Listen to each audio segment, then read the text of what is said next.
विद्यार्थियों, आप सभी का मैं स्वागत करता हूं। आज के इस वीडियो का प्रारूप वस्तुनिष्ठ है और इस वीडियो में हम लोग तारीख 7 अक्टूबर से लेकर 10 अक्टूबर तक की घटनाओं पर आधारित वस्तुनिष्ठ प्रश्नों का अध्ययन करेंगे। तो आइए शुरू करते हैं। तो पहला प्रश्न आप यहां देख रहे हैं, छत्तीसगढ़ ओलंपिक खेलों का आयोजन किया जा रहा है।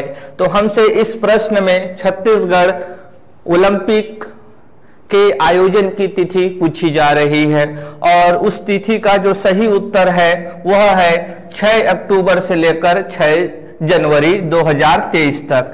इस तिथि तक छत्तीसगढ़ में छत्तीसगढ़िया ओलंपिक का आयोजन किया जा रहा है। इसमें टोटल 14 खेल हैं और इसमें इसको डिवाइड भी कर दिया गया है। कुछ खेल ऐसे हैं जो टीम वाले हैं और कुछ खेलों में जो विजेता होता है वो एकल होता है।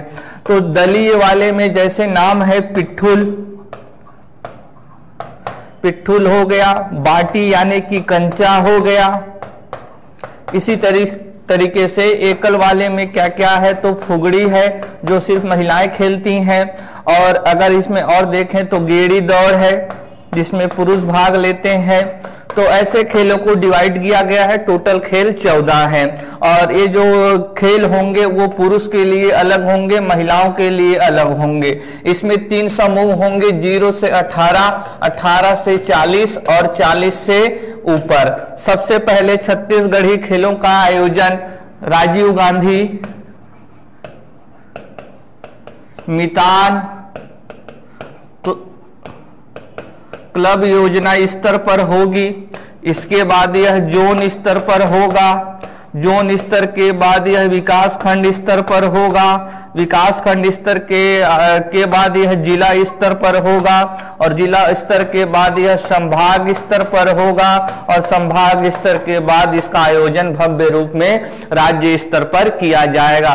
साथियों, छत्तीसगढ़ द्वारा वर्ष 2017 में छत्तीसगढ़ खेल नीति जारी किया गया था और इस खेल नीति में छत्तीसगढ़ को खेलगढ़ बनाने की अवधारणा प्रस्तुत की गई थी। इसी मुहिम के तहत छत्तीसगढ़ सरकार द्वारा पारंपरिक खेलों को बढ़ावा देने के लिए छत्तीसगढ़िया ओलंपिक का आयोजन किया जा रहा है। यह पूरे देश भर में एक अद्भुत घटना है। मैंने कुछ वीडियो देखे हैं जिसमें महिलाएं अपनी सामाजिक नियमों का पालन करते हुए दौड़ लगा रही हैं, कबड्डी खेल रही हैं। एक तरफ कबड्डी कबड्डी कबड्डी तो एक तरफ सर भी ढक रही हैं। अद्भुत दृश्य है साहब। तो ये बहुत ही बड़ी घटना है। इससे जुड़े हर तथ्य आपको पता होने चाहिए। कितने खेल हैं, कौन से दलीय वाले खेल हैं, कौन से एकल वाले खेल है, किस खेल को सिर्फ महिलाओं द्वारा खेला जाता है, किस खेल में सिर्फ पुरुष भाग लेते हैं। तो सभी तथ्यों को आप अपने मस्तिष्क में बैठाकर जरूर रखें। आइए बढ़ते हैं दूसरे प्रश्न की तरफ। देश के सबसे बड़े मिलेट प्रसंस्करण उद्योग की स्थापना की गई है। देश के सबसे बड़े मिलेट प्रसंस्करण, साथियों यहां मिलेट है। मिलेट का मतलब होता है कोदो, कुटकी, रागी, ज्वार, बाजरा। और छत्तीसगढ़ में कोदो, कुटकी, रागी की खेती की जाती है, लेकिन इसकी खेती अब जनजातीय आबादी तक सीमित है। और ये जो कोदो, कुटकी, रागी की खेती की जाती है, इससे जो फसल होगा और इस फसल से खाद्य वस्तु जो निर्मित की जाती है और इसी को ही प्रसंस्करण कहा जाता है। यानी कि अगर कोदो है तो कोदो से जो बिस्किट निर्मित की जाएगी तो यहाँ पर बोला जाएगा कोदो का प्रसंस्करण किया गया है।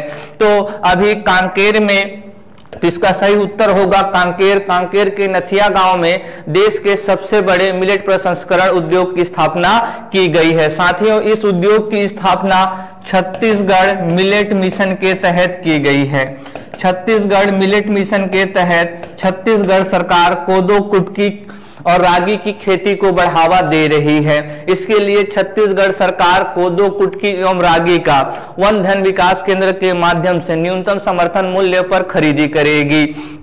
और इसके लिए Indian institute of millet research Hyderabad से MOU भी किया गया है और जो वह उच्च स्तरीय संस्थान है कोदो कुटकी रागी के खेती के संबंध में तकनीकी जानकारी उपलब्ध कराएगी, प्रशिक्षण उपलब्ध कराएगी और साथ में छत्तीसगढ़ में कोदो कुटकी और रागी से संबंधित बीज बैंक की स्थापना भी करेगी। तो ध्यान में रखेंगे कांकेर में स्थापना की गई है। आगे बढ़ते हैं तीसरे प्रश्न की ओर। ब्रह्मास्त्र और जीवामृत जैसे शब्द चर्चा के विषय रहे हैं, इनका संबंध है। तो ये ब्रह्मास्त्र, तो साथियों ये नाम से लगता है कि यह कोई हथियार होगा, क्योंकि हमारे जो काव्य हैं, महाकाव्य हैं, वहां पर ब्रह्मास्त्र जैसे शब्द युद्ध हथियार के लिए प्रयोग होते हैं। लेकिन यहां ब्रह्मास्त्र का प्रयोग किया गया है कीटों को मारने के लिए, यानी इस ब्रह्मास्त्र का संबंध कृषि क्षेत्र से है। ब्रह्मास्त्र गौमूत्र, गोबर और अन्य स्थानीय संसाधनों जो उपलब्ध होते हैं उनसे निर्मित किया जाता है और यह एक कीटनाशक होता है और यह एक प्राकृतिक कृषि का भी हिस्सा है। जीवामृत को ग्रोथ प्रमोटर कहते हैं। यह मिट्टी में ऐसी दशाएं उत्पन्न करता है जिससे पादपों को बड़े ही आसानी से पोषक तत्वों की आपूर्ति हो जाती है। यह उत्प्रेरक का काम करता है। छत्तीसगढ़ सरकार द्वारा 28 जुलाई 2022 को हरेली पर्व के दिन गौधन न्याय योजना का विस्तार करते हुए गौमूत्र की भी खरीदी 4 रुपए प्रति लीटर में की जा रही है और जो महिला स्वयं सहायता समूह जो इस गौमूत्र का क्रय करते हैं वे इस गौमूत्र से और गौधन न्याय योजना के तहत ही क्रय किए गए गोबर से गुड़ और बेसन के जरिए अन्य स्थानीय पादपों के पत्तों का प्रयोग के जरिए ये ब्रह्मास्त्र और जीवामृत का निर्माण कर रही हैं और ये ब्रह्मास्त्र और जीवामृत छत्तीसगढ़ को प्राकृतिक कृषि की ओर लेकर जा रहे हैं। तो इसका संबंध किससे है? तो गौधन न्याय योजना से है। आगे बढ़ते हैं। स्वामी आत्मानंद के संदर्भ में विचार कीजिए। स्वामी आत्मानंद स्वामी विवेकानंद एवं गांधी जी के विचारों से प्रभावित थे। जी हाँ साथियों, ये तो सबसे पहला है स्वामी विवेकानंद। साथियों जब वो नागपुर में उस शिक्षा ग्रहण कर रहे थे स्नातक BSc गणित से, तब हॉस्टल में जगह नहीं थी और हॉस्टल में जगह नहीं थी तो उन्होंने बहाना नहीं बनाया और उन्होंने अपने ठहरने की व्यवस्था रामकृष्ण आश्रम में कर ली और इसी रामकृष्ण आश्रम में रहने के दौरान वो विवेकानंद जी के विचारों से अवगत हुए। अवगत ही नहीं हुए बल्कि उनकी विचारों को आके लेकर भी गए, हिमालय भी गए, तपस्या भी किया और छत्तीसगढ़ में वर्ष 1958 में विवेकानंद आश्रम की स्थापना भी की ताकि विवेकानंद जी के छत्तीसगढ़ आगमन को और विवेकानंद जी के विचारों को प्रोत्साहित किया जा सके। 1985 में नारायणपुर में भी उन्होंने वनवासियों के उत्थान के लिए एक आश्रम की स्थापना की थी और गांधी जी के साथ संपर्क में कब आए? इनके पिता शिक्षक थे, नाम था धनीराम। जब वो वर्धा अपने शिक्षण के प्रशिक्षण के लिए गए थे तब उस दौरान अवकाश के दिन जिनके पिता थे तुलेंद्र को, स्वामी आत्मानंद जी के बचपन का नाम तुलेंद्र था, वे तुलेंद्र को लेकर वहां पर सेवाग्राम आश्रम जाते थे वर्धा में जो स्थित है और वहां पर तुलेंद्र जी का संपर्क गांधी जी से हुआ और वहीं से तुलेंद्र में जन सेवा के प्रति बीज अंकुरित हुआ।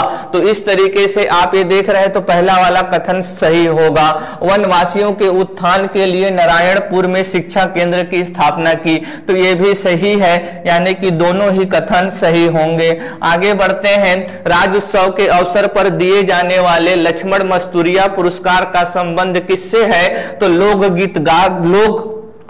लोकगीतकार से है साथियों। जो लक्ष्मण मस्तूरिया थे वे बहुत ही प्रसिद्ध छत्तीसगढ़ के गीतकार हैं। उन्होंने अनेक प्रसिद्ध गीत जैसे मोर छैया भुइया, मोर संग चलो रे जैसे गीत उन्होंने लिखा है। और ये जो लक्ष्मण मस्तूरिया हैं ये बघेरा रामचंद्र देशमुख जी की गठित संस्था चंदैनी गोंदा से भी जुड़े हुए थे और बहुत ही प्रसिद्ध हैं और इनके योगदान को देखते हुए इनके ही नाम पर छत्तीसगढ़ के लोक साधकों को पुरस्कार वितरित किया जाएगा राज्य स्थापना के दिवस, और इसको भी राज्य अलंकरण पुरस्कार का दर्जा प्रदान किया गया है। तो किस क्षेत्र में? तो लोक गीतकार के क्षेत्र में। राज्योत्सव के अवसर पर दिए जाने वाले खुमान साव पुरस्कार का संबंध किस क्षेत्र से है? तो लोक संगीत से है। साथियों, जो खुमान साव थे वो संगीतकार थे।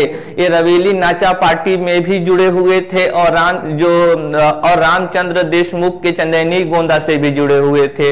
रामचंद्र देशमुख जी को दो लोगों की जरूरत थी जो संगीत बना सके और जो गीत लिख सके, और दोनों का आधार होना चाहिए छत्तीसगढ़ी संस्कृति, और दोनों ही बहुप्रतिभा के धनी थे। खुमान साव को प्रसिद्ध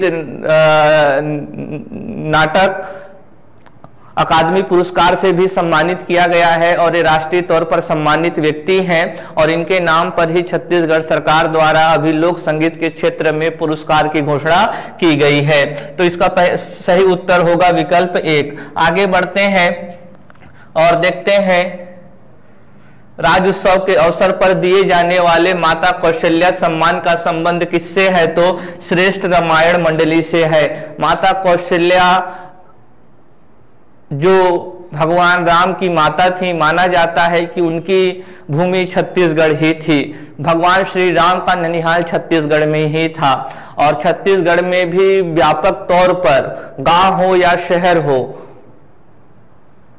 रामलीला की प्रथा है, और ऐसे रामलीला करने वाले कई कलाकार होते हैं। तो ऐसे मंडली जो रामलीला सर्वश्रेष्ठ तरीके से करते हैं, परंपरा को जीवित रखते हैं, आधुनिकता से बचे रहते हैं, उनको छत्तीसगढ़ सरकार द्वारा राज्य स्थापना के दिवस के अवसर पर माता कौशल्या राज्य अलंकरण पुरस्कार से सम्मानित किया जाएगा। आगे बढ़ते हैं मित्रों और देखते हैं छत्तीसगढ़ सहकारी प्रशिक्षण संस्थान की स्थापना कहाँ की गई है? तो रायपुर में की गई है। रायपुर में भी कहाँ की गई है? तो पंडरी में की गई है।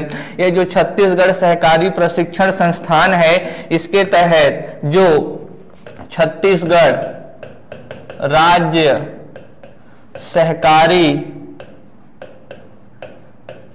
संघ मर्यादित, जिसे अपेक्स बैंक के नाम से भी जाना जाता है, और जिला सहकारी केंद्रीय बैंक, जिला सहकारी केंद्रीय बैंक और प्राथमिक कृषि साख समिति, ये तीन त्रिस्तरीय संरचना छत्तीसगढ़ में या पूरे भारतवर्ष में सहकारिता से संबंधित पाई जाती है। और इन तीनों ही संरचनाओं में जो प्राथमिक कृषि साख समिति, जिसको पैक्स के भी नाम से जाना जाता है, यही धान को उपार्जन करता है, यही खाद का वितरण करता है, यही ऋणों का भी वितरण करता है किसानों को। तो इन तीनों संस्थाओं में, इन तीनों स्तर की संस्थानों में जो कार्यरत कर्मचारी हैं, अधिकारी हैं, तो उनके प्रशिक्षण के लिए इस संस्थान की स्थापना रायपुर के पंडरी में की गई है। साथियों, ये जो संस्थान है ये बैंकिंग से जुड़े हुए हैं, और बैंकिंग आज टेक्नोलॉजी के क्षेत्र में बहुत आगे निकल गया है।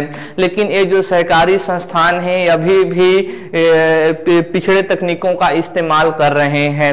तो इनको आधुनिक बैंकिंग टेक्नोलॉजी में प्रशिक्षण देने के लिए इस संस्थान में एक एडवांस्ड मॉडर्न कंप्यूटर लैब की स्थापना की गई है, ताकि इन संस्थानों में कार्यरत कर्मचारियों को प्रशिक्षण दिया जा सके और यह किसानों को बेहतर से बेहतर सुविधा उपलब्ध करा सकें। आगे बढ़ते हैं मित्रों, खुरपक्खा मुंह पंखा रोग का रोगजनक क्या है? विषाणु है। कौन सा विषाणु? तो एथोवायरस। साथियों, जब इस वायरस से पशु संक्रमित हो जाते हैं तो उनके स्वास्थ्य जोखिम का खतरा उत्पन्न हो जाता है। स्वास्थ्य जोखिम का खतरा उत्पन्न होने के साथ साथ उनसे जो प्राप्त होने वाले दूध है या फिर मांस है, उसमें भी काफ़ी कमी आती है और उसकी कीमत भी कम हो जाती है।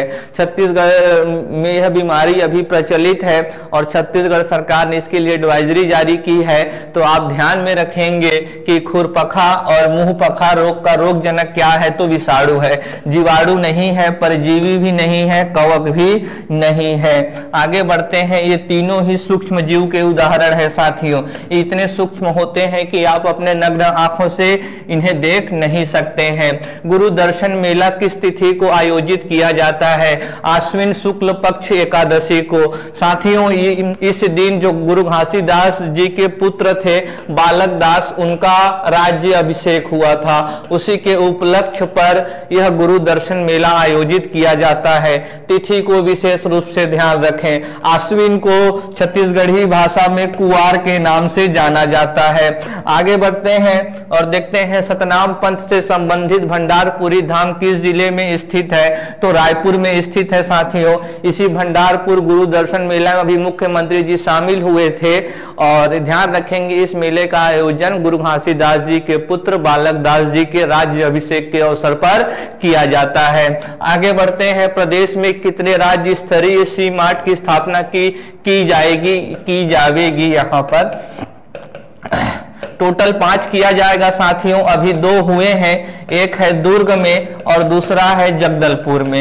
ये जो सी मार्ट है ये जो सी मार्ट है ये मॉल की तरह ही दिखाई देगा। इसमें कपड़े भी होंगे, खाद्य वस्तुएं भी होंगी और सौंदर्य प्रसाधन की भी वस्तुएं होंगी, यहाँ पर आप खरीद सकते हैं। तो ये आधुनिक मॉल की तरह होगा और इसमें जो वस्तुएं रहेंगी वह छत्तीसगढ़ के ग्रामीण क्षेत्रों में या महिला स्वयं सहायता समूह जो निर्मित करेंगी वही वस्तुएं वहां पर विक्रय किया जाएगा। वन धन विकास केंद्र।